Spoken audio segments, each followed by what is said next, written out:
प्यारे बच्चों, आज हम देखेंगे चैप्टर नंबर 10 सदिश बीजगणित। इसके ऊपर आज हम बात करेंगे। इसको शुरू करने से पहले हम कुछ बेसिक के ऊपर बात कर लेते हैं जो कि इसको समझने के लिए हमको ज़रूरत पड़ेगी।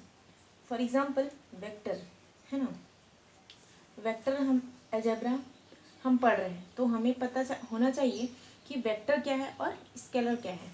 तो what is vector and scalar, vector and scalar, ठीक है ना। हम इसके ऊपर क्या करेंगे, बात करेंगे। तो आपने फिजिक्स में पढ़ा होगा कि सदिश एक ऐसी राशि है ना, इट्स फिजिकल क्वांटिटी, जिसमें क्या होता है, डायरेक्शन होता है। फर्स्ट क्या, डायरेक्शन होता है, और सेकंड चीज़ आपने देखी होगी इसमें क्या होती है, डायरेक्शन के साथ साथ मैग्नीट्यूड होता है ना, मैग्नीट्यूड। दो चीज़ें वेक्टर में होती है। और अदिश में क्या होता है, केवल क्या होता है, मैग्नीट्यूड होता है। डायरेक्शन मीन्स दिशा और परिमाण, इसमें क्या होता है, सिर्फ परिमाण होता है। जैसे कि फॉर एग्जांपल कि तुम्हारा जो वज़न है, जैसे कि 20 है, 30 है, 50 है, तो ये क्या है, एक अदिश राशि है। क्यों? क्योंकि इससे पता तो चलता है कि आपका वेट क्या है, आपका भार क्या है, लेकिन दिशा का कोई ज्ञान हो रहा है क्या यहाँ पे? नहीं, दिशा का मालूम नहीं हो रहा है ना।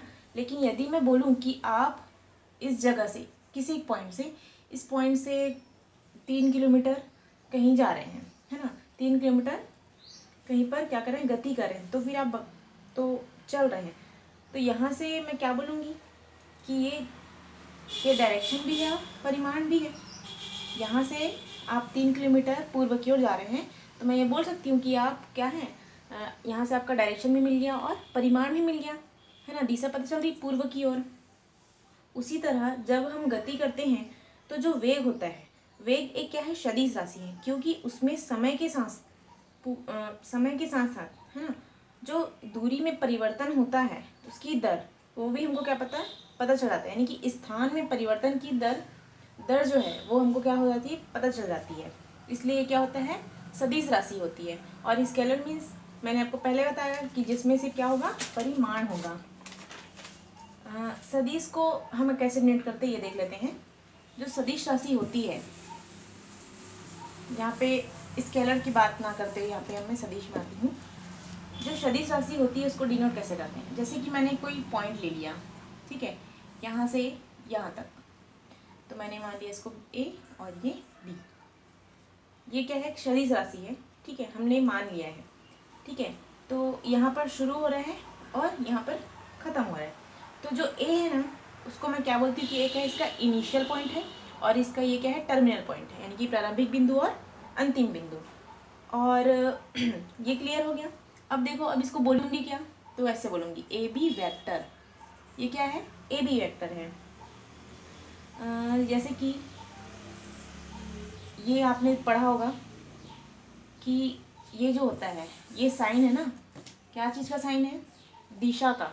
जैसे कि कभी भी जो हमारा ये होता है, कौन सी तरफ का एरिया, राइट साइड का, इधर क्या होता है, पूर्व, ठीक है, इधर क्या होती है, पश्चिम, और ऊपर में होता है आपका उत्तर यानी कि नॉर्थ, और इधर साउथ, है ना, तो ये हो जाएगा दक्षिण। क्लियर। अब देखो ए बी जो है किस ओर है, इस ओर, ठीक है। क्यों? क्योंकि इसका जो डायरेक्शन है ना वो इधर है, तो ये हम लोग बोलेंगे ना कि पूर्व तरफ है। तो देखो अब यहाँ से इस ए बी वेक्टर को देखिए, तो इस ए बी वेक्टर में इसका जो डिस्टेंस है ना, ये यहाँ से यहाँ तक का, उस डिस्टेंस को हम कैसे लिखेंगे, ए बी का वेक्टर, ये लिखा हमने, है ना। तो इसका परिमाण और दूरी दो चीज़ देखनी है, तो डिस्टेंस होगा। अब यहाँ पर देखो, जो ए बी वेक्टर है ना, ये इस वेक्टर में ये जो डिस्टेंस है कहाँ से, ए से बी तक का, ये जो डिस्टेंस होगा वो क्या होगा, इसका परिमाण होगा, है ना। दूरी जो होगी वो इसका क्या हो जाएगा, परिमाण हो जाएगा। और जो दिशा की बात करें तो दिशा क्या हो जाएगी, ये कौन सी दिशा की ओर है, पूर्व दिशा की ओर, है ना। इससे इससे हम लोग को पता चलेगा कि कौन से दिशा की ओर है, पूर्व की ओर है, यहाँ से। तो हमको दो चीज़ मिल गई यहाँ पे, परिमाण और दिशा, तो ये क्या है, सदिश राशि होगी। तो इस केस में अब देखो, अगर मैं बोलूँ बी ए, तो अब देखो अगर बी ए बोल दूँ तो बी ए का वेक्टर, दैट टाइम इस केस में क्या होगा, परिमाण तो वही रहेगा, लेकिन देखो इसका भी इनिशियल पॉइंट क्या हो जाएगा बी, और जो टर्मिनल पॉइंट है वो क्या हो जाएगा ए, है ना। तो इस केस में परिमाण तो वही रहेगी, लेकिन जो दिशा है ना इसका वो चेंज हो जाएगा, मीन्स कि वो इस डायरेक्शन में आ जाएगी, है ना, डायरेक्शन इज चेंज। लेकिन अपन इसको ऐसा नहीं लिखेंगे, ये ऐसे ही रहेगा। तो इस केस में क्या करेंगे, इसको ये माइनस साइन से डिनोट करते हैं, ठीक है। मतलब परिमाण में ही है, दिशा चेंज नहीं हो रही है, तो फिर क्या करेंगे, इसको माइनस साइन से शो करेंगे, है ना। तो जब किसी सदिश की दिशा को हम बदल देते हैं तो उसका उल्टा कर देते हैं। मैंने सदिश की दिशा बदल दी तो उस सदिश के सामने क्या करते हैं, माइनस चिन्ह या फिर माइनस साइन लगाकर इसको क्या किया जाता है, शो किया जाता है, और वेक्टर लगेगा। ये ऊपर में जो वेक्टर है वो एज इट इज रहेगा। इसका मतलब ए बी सदिश जो है इक्वल हो किसके, बी ए सदिश के, लेकिन किस साइन के साथ, माइनस यानी कि नेगेटिव साइन के साथ। ये क्लियर। अब आगे आते हैं, अब हम देखेंगे कि स्थिति सदिश क्या होती है। अब हम बात करते हैं पोजीशन वेक्टर स्थिति सदिश के ऊपर। स्थिति सदिश, इसको बोलते हैं पोजीशन वेक्टर।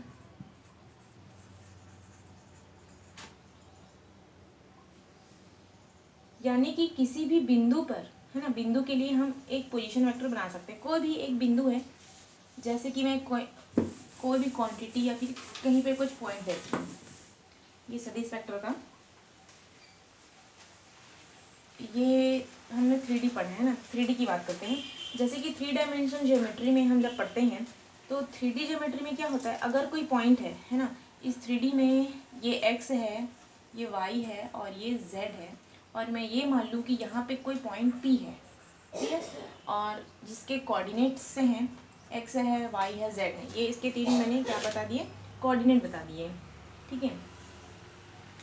तो किसी इस पॉइंट पर, है ना, अब देखो हमको पता कैसे चलेगा कि इसका रेफरेंस क्या है, मतलब कि किसी पॉइंट पर पोजीशन वेक्टर की स्थिति सदिश को बताने के लिए एक रेफरेंस के पॉइंट की ज़रूरत पड़ेगी। तो रेफरेंस पॉइंट में क्या लूँ, ये तो मैंने कहीं पे भी एक पॉइंट ले सकती हूँ, तो मैंने यहाँ पे एक पॉइंट ले लिया। अब मेरे को ये बोल रहे हैं कि इसका रेफरेंस क्या होगा, तो रेफरेंस पॉइंट मीन्स कि जिसके सापेक्ष हर किसी बिंदु, यानी कि हर बिंदु या हर किसी चीज़ की क्या निकाल लेती स्थिति बताई जा सकती है, उसको क्या बोलते हैं, रेफरेंस कहते हैं। और 3D में रेफरेंस पॉइंट क्या होता है, ओरिजिन होता है, मूल बिंदु होता है। क्लियर। तो हमने ओरिजिन को मान लिया रेफरेंस पॉइंट, और रेफरेंस इसका कोऑर्डिनेट क्या होता है, 0 0 0 होता है। तो OP वेक्टर मीन्स कि ये O और ये P, इसको मिला दिए हमने, तो अभी क्या बन गया, OP वेक्टर बन गया ना यहाँ से। तो देखो क्या है, OP वेक्टर बनेगा, और जो P है ये P बिंदु का O बिंदु के सापेक्ष क्या है, पोजीशन वेक्टर है। हम इसकी बात कर रहे थे ना, तो देखो ये जो OP वेक्टर है वो P बिंदु का O बिंदु के सापेक्ष क्या है, पोजीशन वेक्टर है। क्लियर। अब देखो कि ये तो क्लियर हो गया ना कि ये स्थिति सदिश है और ये पोजीशन वेक्टर किसके सापेक्ष क्या बन रहा है। अब OP बिंदु का, है ना, OP किसी बिंदु का वेक्टर, जैसे कि हम लोग बात करते हैं यार, तो मैं क्या कर रही हूँ, अगर मैं इसको मिला दूँ यहाँ से, है ना,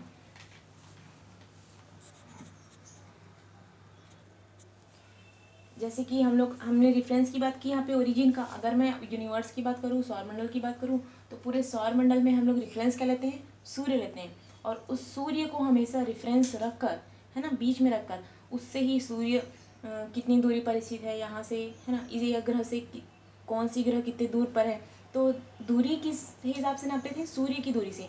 और अगर इसका टेम्परेचर इतना है तो उसका टेम्परेचर ज़्यादा है या हाई है, ये भी नापते हैं, तो फिर सूर्य से, किसमें, सौरमंडल में, है ना।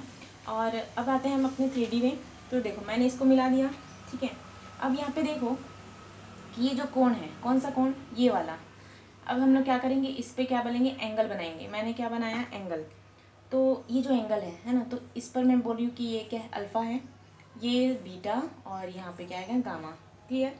मैंने 3 एंगल बना दिया कि इस कौन से अक्ष पर, ये है एक्स पर अल्फ़ा, और ये जो बीटा है वो इस पर है, हमने वाई पे ले लिया है, और ये गामा, तीन एंगल ले लिए। अब देखो जब इस एंगल पर हमने एंगल बनाया तो इस एंगल को किसके साथ लिखा जाए, कॉस के साथ। हमने कॉस के साथ लिख लिया, ठीक है। जैसे कि ये कॉस अल्फ़ा एक साथ लिख दिया जाए, कॉस बीटा और ये रहेगा कॉस गामा। मैंने ये तीनों लिख दिया।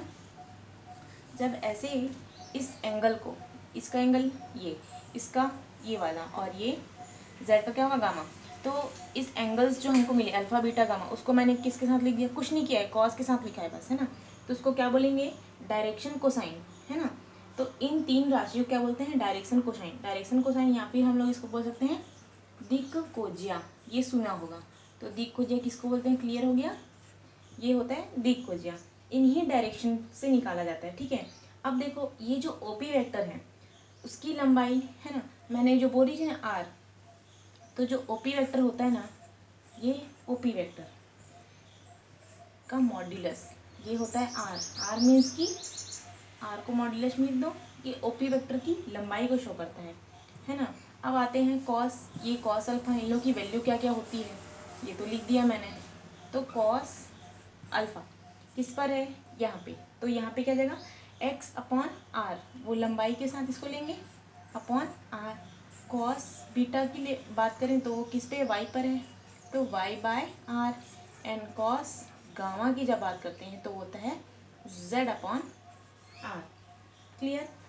तो हमने क्या देखा अभी तक, हमने तीन चीज़ें देखी कि वेक्टर को दर्शाने के लिए हम क्या करते हैं, एरो का साइन यूज़ करते हैं, है ना। वेक्टर यानी कि ऐसा कुछ वेक्टर है तो उसके ऊपर एरो का साइन यूज़ करते हैं वो। और इसमें एक क्या होती है, इनिशियल पॉइंट होती है, एक टर्मिनल पॉइंट होती है ना। और दिशा उसी से निर्धारित करती है कौन सी दिशा पर है। थर्ड चीज़ ये होता है कि अगर कोई पॉइंट है वो अपने डायरेक्शन से अपोजिट डायरेक्शन में यदि लिखा जाए, है ना, कोई सदिश को, तो उसके सामने क्या आती है, माइनस साइन लग जाती है।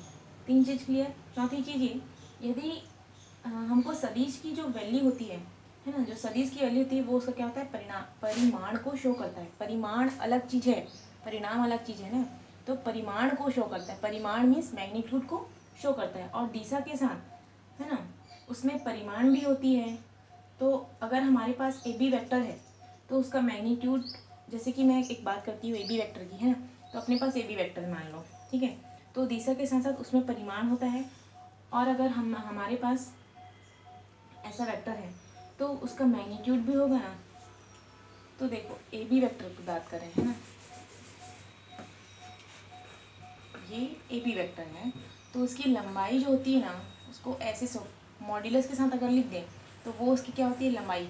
और लंबाई को शो करते हैं ना जब, तो क्या करते हैं, इस वेक्टर को मॉड्यूलस के साथ जब हटा देते हैं, ये मैंने सिर्फ ए बी लिखा है, देखो A B vector equals to modulus कर दिया और नीचे में ये लिखा, मीन्स की modulus A B vector equals to A B. जब ऐसा लिख दी जाए, है ना, तो मैंने क्या किया, हटा दिया किसको, इस वेक्टर पॉइंट को, इस मॉड्यूलस को। तो हमको क्या पता चल रहा है यहाँ से कि यहाँ पर केवल क्या है, इसकी लंबाई को डिनोट करते हैं। लेकिन जब एरो ऊपर में लगाए, एरो का साइन लगाए, तो लंबाई के साथ साथ वो उसके क्या है, डायरेक्शन को भी शो करता है, यानी कि मैग्नीट्यूड डिस्टेंस के फॉर्म में है। ये जो है ना वो मैग्नीट्यूड डिस्टेंस के फॉर्म में है। और ये उसकी सिर्फ क्या करती है, वेक्टर हटाने के बाद ये इसकी लंबाई को बस शो करती है ना। केवल परिमाण को दर्शाएगा, इसके मैग्नीट्यूड को शो करेगा, दिशा को नहीं करता, ठीक है। अब आगे आते हैं,